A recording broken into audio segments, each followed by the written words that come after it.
Good afternoon दोस्तों, आप सभी का मेरे चैनल में स्वागत है। आशा करता हूँ आप सभी लोग बहुत अच्छे होंगे। तो आज हम लोग फिर से बिहार जीके के ऊपर आज पार्ट 8 है, 8वां पार्ट है ये। बिहार की नदियाँ, झीलें और मिट्टी के बारे में बात करेंगे। तो ये कल का अधूरा पार्ट है, कल भी हमने पढ़ाया था जो पार्ट 7 में है। आप जाके जीके के प्लेलिस्ट में देख सकते हैं। तो ये लगभग 20 मिनट का क्लास होगा, इसमें सवाल भी है अंत में इसी क्लास से रिलेटेड। तो हम लोग वो सवाल भी करेंगे प्लस पढ़ाई भी करेंगे। आप लोग को बस ध्यान से एकाग्र होके देखना है कि आज क्या हम लोग पढ़ेंगे। तो चलिए हम लोग स्टार्ट करते हैं, लेकिन उससे पहले लाइक ज़रूर कीजिएगा, शेयर ज़रूर कीजिएगा और चैनल को सब्सक्राइब ज़रूर कीजिएगा, क्योंकि आपकी सपोर्ट की बहुत ज़रूरत है हमें। बिहार में नदियों के किनारे स्थित प्रमुख शहर, तो पटना जैसे शहर है और नदियां हैं, तो पटना कहाँ? गंगा नदी के किनारे। सोनपुर गंडक नदी, मोकामा गंगा नदी, मुजफ्फरपुर बूढ़ी गंडक नदी, मुंगेर गंगा नदी, खगड़िया बूढ़ी गंडक नदी, भागलपुर गंगा नदी, समस्तीपुर बूढ़ी गंडक नदी, बक्सर गंगा नदी, दरभंगा बागमती नदी, छपरा घाघरा नदी, गया फल्गु नदी, हाजीपुर गंडक नदी, फतुआ पुनपुन नदी गंगा नदी, बांका चांदन नदी और लखीसराय क्यूल नदी। जब जाते होंगे बंगाल, भागलपुर, जसीडीह कहीं भी, तो देखते होंगे कि लखीसराय और क्यूल आता है जंक्शन, तो नदी के नाम से ही क्यूल जंक्शन का नाम रखा है ना। बिहार की नदी घाटी परियोजनाएं। जल प्रबंधन के उद्देश्य से बिहार में 3 बहुउद्देशीय परियोजनाओं का निर्माण किया गया। इन परियोजनाओं में बाढ़ नियंत्रण, सिंचाई प्रबंधन, जल संरक्षण, पर्यटन, परिवहन, ऊर्जा उत्पादन आदि को लक्षित किया गया है। जैसे बिहार में बहुउद्देशीय परियोजनाएं क्या क्या है, तो सोन नदी, गंडक नदी और कोसी नदी परियोजना है ये सब। तो सबसे पहले सोन बहुउद्देशीय परियोजना पढ़ते हैं ना। तो सोन नदी परियोजना 1874 ईस्वी में डेहरी रोहतास में किया गया था। आप लोग अगर बिहार से होंगे तो जानते होंगे डेहरी ऑन सोन स्टेशन का नाम है ना, मतलब सोन के ऊपर है डेहरी स्टेशन। यह बहुउद्देशीय नदी परियोजना बिहार के सबसे पुरानी एवं प्रथम नदी घाटी परियोजना है। डेहरी में बारून के पास सोन नदी पर बांध बनाकर 2 नहरें दोनों किनारे से निकाली गई है। पूर्वी सोन नहर, इस नहर से औरंगाबाद, गया, जहानाबाद, अरवल, पटना तक सिंचाई की जाती है। पश्चिमी सोन नहर, इस नहर से रोहतास, कैमूर, बक्सर, भोजपुर आदि जिलों में सिंचाई की जाती है। सोन नहर पर 2 जल विद्युत केंद्र, डेहरी जल विद्युत केंद्र 6.6 मेगावाट तथा बारून जल विद्युत केंद्र 3.3 मेगावाट स्थापित किए गए हैं। गंडक बहुउद्देशीय परियोजना, परियोजना भारत एवं नेपाल की संयुक्त परियोजना है। इसका लाभ बिहार, उत्तर प्रदेश एवं नेपाल को मिलता है। गंडक परियोजना के लिए 1959 ईस्वी में नेपाल के साथ समझौता हुआ। इस परियोजना का कार्य 1960 ईस्वी में प्रारंभ हुआ। इस परियोजना के अंतर्गत भारत नेपाल सीमा पर भैंसा लोटन के पास गंडक नदी पर बांध का निर्माण कर जलाशय का निर्माण किया गया है। यह बैराज या बांध वाल्मीकि नगर के पास त्रिवेणी संगम के पास निर्मित है। गंडक परियोजना में जलाशय से पूर्व एवं पश्चिम की ओर नहर निकाली गई, ठीक है। पूर्वी गंडक नहर और पश्चिमी गंडक नहर। पूर्वी नहर 3 भागों में विभक्त है, जैसे तिरहुत, त्रिवेणी एवं दोन नहर के नाम से जाना जाता है। तिरहुत, त्रिवेणी एवं दोन नहर से पश्चिमी चंपारण, पूर्वी चंपारण, मुजफ्फरपुर, वैशाली आदि जिलों में सिंचाई की जाती है। पश्चिमी नहर जलाशय से नेपाल होकर निकलती है। नेपाल में सिंचाई के अतिरिक्त इनसे निकलने वाली सहायक नहरों से उत्तर प्रदेश में गोरखपुर, देवरिया एवं बिहार में सिवान, सारण में सिंचाई होती है। इस परियोजना के तहत पूर्वी नहर पर 15 मेगावाट का जल विद्युत केंद्र स्थापित है। इसी प्रकार विद्युत केंद्र पश्चिमी नहर पर भी बना है। अब कोसी बहुउद्देशीय परियोजना। कोसी परियोजना भारत एवं नेपाल की संयुक्त परियोजना है। इस परियोजना की स्थापना 1953 ईस्वी में की गई थी। यह परियोजना 1954 ईस्वी में लागू हुई।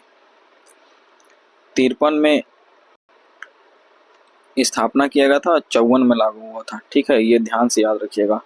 इस परियोजना के तहत हनुमान नगर बांध बनाकर नेपाल में जलाशय का निर्माण किया गया है। यह परियोजना 1965 ईस्वी में पूर्ण रूप से तैयार हुई। देखिए 3 गो यहाँ पे आ गया, समझे, 53, 54 और 65। तो 53 में स्थापना हुआ था, 54 में लागू हुआ था और 65 में पूरी तरह से तैयार हुआ था। कोसी पर निर्मित जलाशय से पूर्व एवं पश्चिम की ओर नहरों का निर्माण किया गया है। पूर्वी कोसी नहर, इससे अररिया, सुपौल एवं पूर्णिया आदि में सिंचाई होती है। पश्चिमी कोसी नहर, इससे दरभंगा, मधुबनी, सुपौल एवं बेगूसराय आदि में सिंचाई होती है। झील।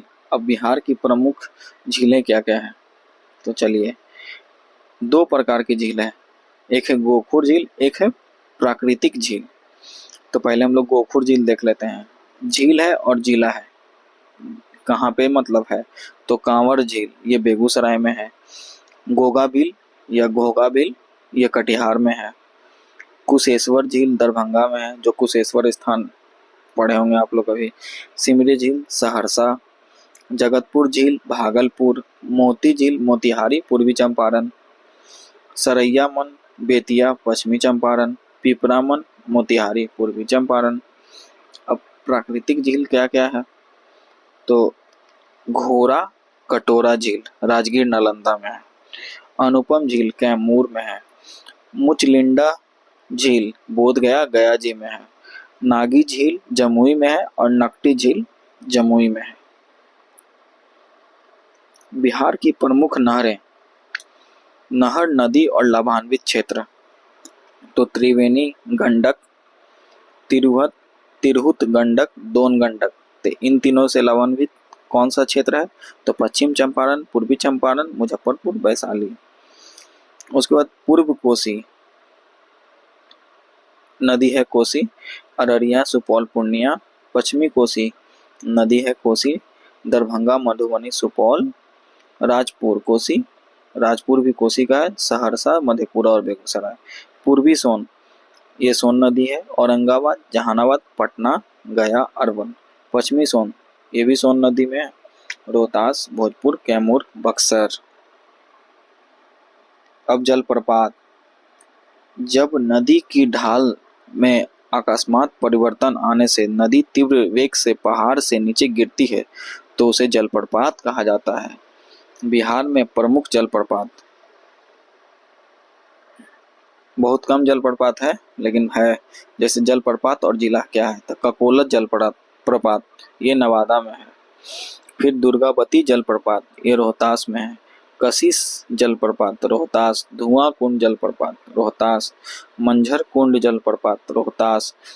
तुतला भवानी जलप्रपात रोहतास। करकटगर जलप्रपात कैमूर। तेलहर कुंड जलप्रपात कैमूर। तो सबसे ज्यादा जलप्रपात कहाँ है, तो रोहतास में है, 5 गो है। बिहार के प्रमुख गर्म जल कुंड, तो ये गर्म जल कुंड देखते हैं कहाँ कहाँ है, जिला और जल कुंड कहाँ है। तो राजगीर में कितना है, 6 ठो राजगीर में है। राजगीर में ब्रह्म कुंड बिहार का सबसे गर्म जल कुंड है। सप्तधारा, सूर्य कुंड, मखदूम कुंड, नानक कुंड, गोमुख कुंड। अब फिर मुंगेर में जाइए, मुंगेर में तो और ज्यादा है।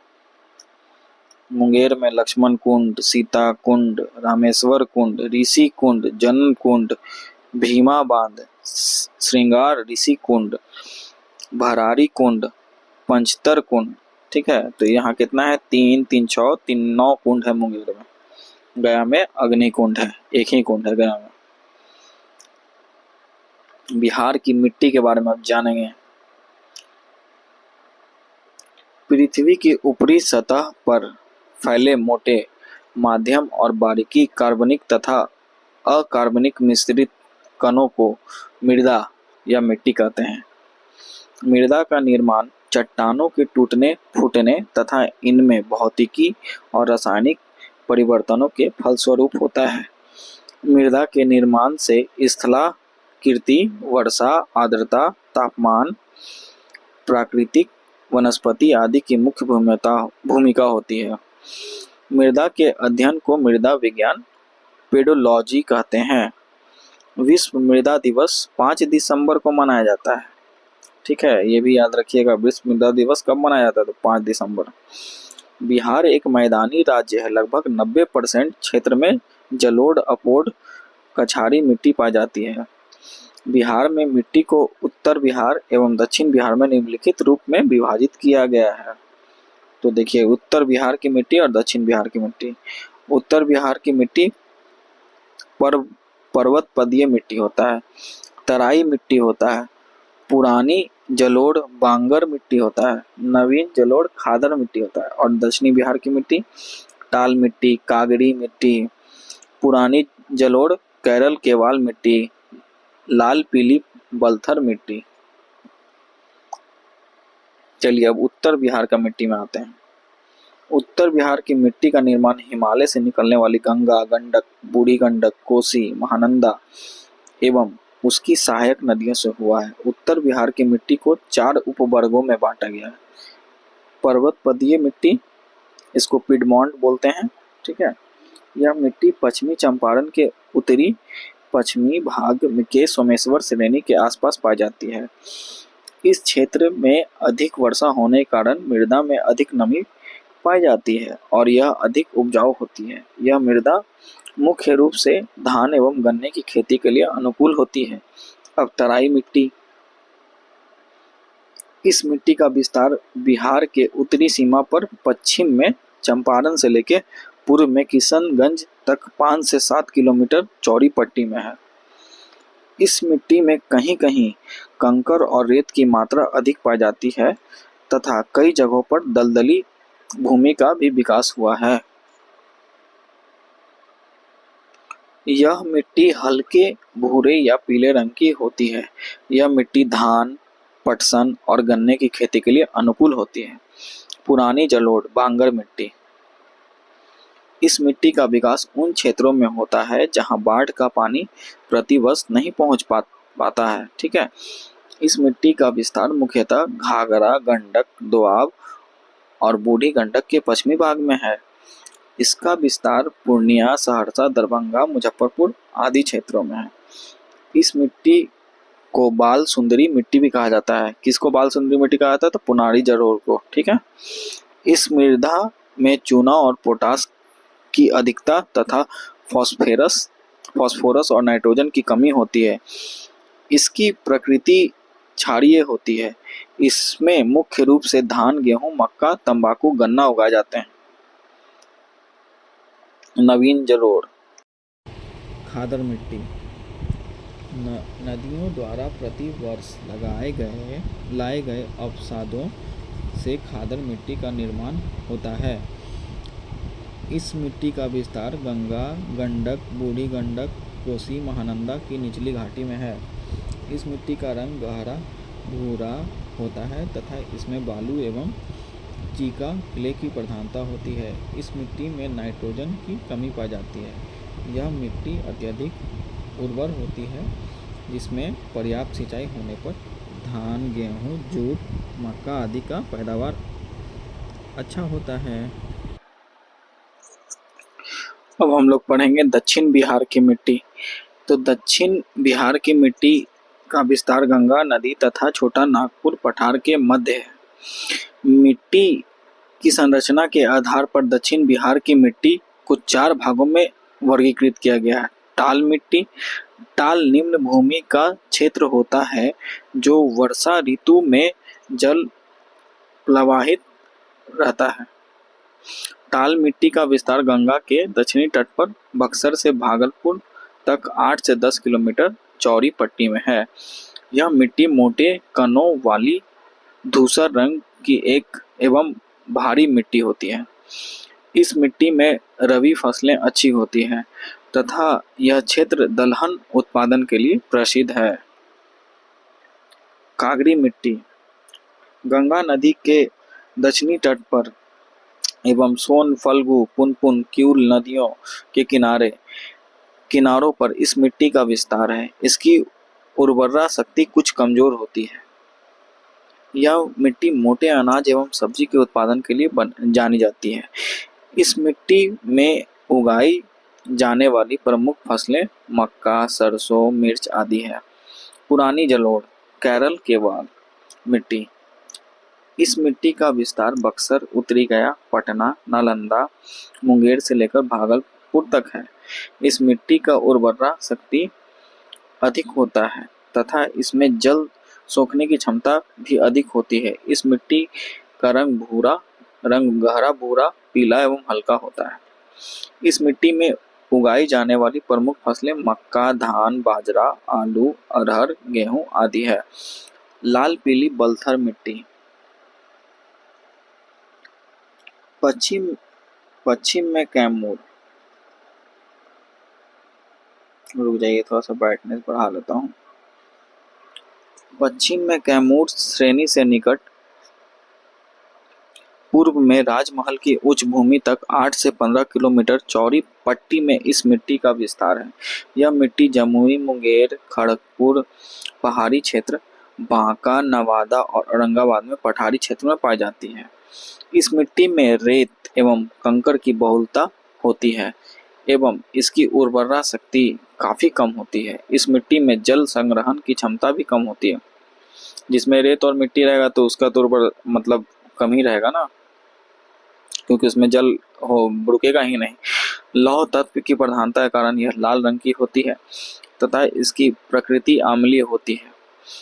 इस मिट्टी में मक्का, ज्वार, बाजरा, अरहर आदि मोटे अनाज उपजाए जाते हैं। अन्य महत्वपूर्ण बिंदु क्या क्या है? लाल बलुई मिट्टी कैमूर एवं रोहतास के पठारी क्षेत्रों में पाई जाती है। इस मिट्टी में बालू और लैटेराइट मिट्टी के अंश भी पाए जाते हैं। इस मिट्टी के मुख्य रूप से ज्वार, बाजरा, मक्का जैसे मोटे अनाज उपजाए जाते हैं। आगे बढ़ते हैं। अब इससे संबंधित कुछ सवाल हैं। पटना शहर किस नदी के किनारे स्थित है? तो गंगा नदी। बिहार की सबसे पुरानी और पहली नदी घाटी परियोजना कौन सी है? तो सोन बहुउद्देशीय परियोजना। कोसी बहुउद्देशीय परियोजना किन दो देशों की संयुक्त परियोजना है? तो भारत और नेपाल। कांवर झील बिहार के किस जिले में स्थित है? तो बेगूसराय। बिहार की सबसे गर्म जल कुंड कौन सा है? तो ब्रह्मकुंड, राजगीर। बिहार की तराई मिट्टी का विस्तार कहां से कहां तक है? तो पश्चिम में चंपारण से लेकर पूर्व में किशनगंज तक। किस मिट्टी को बाल सुंदरी मिट्टी भी कहा जाता है? तो पुरानी जलोढ़, बांगर मिट्टी को। किस मिट्टी में लौह तत्व की प्रधानता के कारण उसका रंग लाल होता है? तो लाल पीली बलथर मिट्टी। सोन नहर पर कौन से दो जल विद्युत केंद्र स्थापित किए गए हैं? तो डेहरी जल विद्युत केंद्र और बारून जल विद्युत केंद्र। दुर्गावती जलप्रपात बिहार के किस जिले में स्थित है? तो रोहतास में। गंडक परियोजना से भारत में किन किन राज्यों को लाभ मिलता है? तो बिहार और उत्तर प्रदेश। मृदा के अध्ययन को क्या कहा जाता है? तो मृदा विज्ञान, पेडोलॉजी। गंगा नदी के दक्षिण तट पर बक्सर से भागलपुर तक 8 से 10 किलोमीटर चौड़ी पट्टी में कौन सी मिट्टी पाई जाती है? तो टाल मिट्टी। जगतपुर झील किस जिले में है? भागलपुर। नवीन जलोढ़ खादर मिट्टी का निर्माण कैसे होता है? नदियों द्वारा हर साल लाए गए अवसादों से। तो यहीं तक था आज का वीडियो। तो आप सभी का तहे दिल से बहुत बहुत धन्यवाद वीडियो देखने के लिए। अब आप सभी से एक रिक्वेस्ट रहेगा कि प्लीज़ चैनल को सब्सक्राइब कीजिएगा ताकि कल का वीडियो आपसे मिस ना हो, और वीडियो को लाइक और शेयर दबा के कीजिए। ठीक है, आप सभी का सपोर्ट का बहुत ज़रूरत है। आप सभी को बहुत बहुत धन्यवाद, और हम लोग मिलते हैं फिर एक छोटे से ब्रेक के बाद कल। ठीक है, जय हिंद, जय भारत।